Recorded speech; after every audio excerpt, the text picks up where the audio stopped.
est-ce que celui-là, à vrai dire, ceux qui sont comme je veux, des prétendants, qui pour moi, ils doivent être intéressés par cette affaire. Nous on parle de patrimoine, nous parlons de biens, il peut avoir des biens immobiliers. Il peut avoir, c'est pas, quelqu'un qui investit là, les maisons, les immeubles et tout. Parce qu'à vrai dire, dans l'héritage, il y a la continuité, mais il y a aussi le développement. Et c'est un côté qui, en Afrique, je ne veux pas citer les cas, mais je les ai vécus. C'est-à-dire, ce que le père a laissé, on est resté avec ça. On n'a pas pu développer l'affaire. Il y a un problème. Donc, il y a continuité, il y a développement. Parce que le monde évolue. Avant, on ne parlait pas de nouvelles technologies, des technologies, l'information, la communication et tout. Peut-être le père, lui, il a travaillé avec les méthodes de l'époque. Et maintenant, vous reprenez l'affaire, vous devez la développer. Utilisez tout ce qu'il y a comme que la science aujourd'hui, la technologie, n'est-ce pas, permet. Votre affaire peut devenir une multinationale. Mais il faut saisir la vision que le père. Peut-être le père, lui, il était limité. Et je dois vous dire, un visionnaire, la vision est toujours plus grande que le visionnaire. C'est très important. C'est pourquoi quand on parle de quelqu'un qui va prendre le relais, ça dit qu'il va développer. Pour moi, c'est quelqu'un qui ne va pas développer l'affaire. Il a un problème. Il va consommer seulement. Et c'est pourquoi il y a beaucoup de problèmes dans les familles. Parce qu'on dit non, je veux ma part, chacun veut seulement. Mais on devrait trouver quelqu'un, effectivement, qui, on dit avec lui, ça va avancer. Et les gens auront les bénéfices qu'on va se partager. Mais lui va tenir l'affaire parce qu'il a saisi la vision.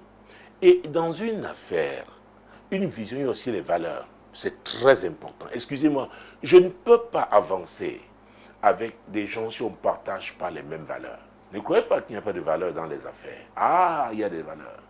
Alors, tu cherches qui peut prendre. Déjà, je ne sais pas si tu as des filles. Si tu les exclus, je ne sais pas pourquoi, mais je dis qu'il faut faire attention. Donc, alors, il faut voir celui qui a saisi la vision. Celui qui peut protéger cette vision. Celui qui peut se battre pour cette vision. Se sacrifier pour cette vision. Et qui va garder les valeurs attachées à cette vision. Et vous voyez pourquoi on a commencé avec Dieu. Parce que si c'est Dieu, il y aura les valeurs du royaume de Dieu qui vont certainement être attachées à cette vision.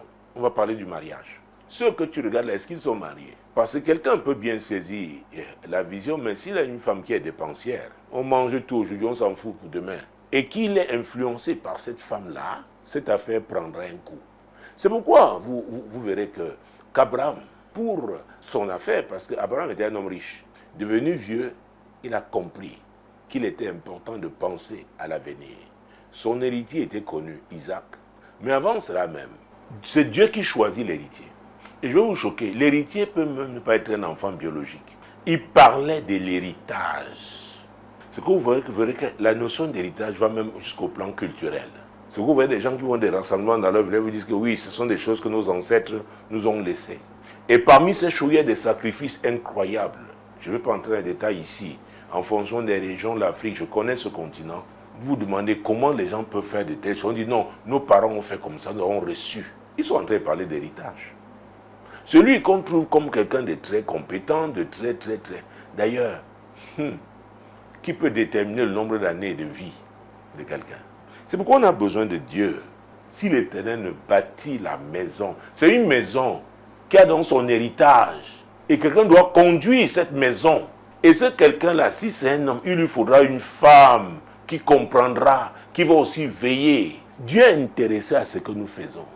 Et la volonté de Dieu est que nous fassions ce qu'il a prévu lui. Et il bénit ce type d'activité. Et il va veiller à ce que l'activité se perpétue, que l'activité se développe. Et il peut avoir des branches.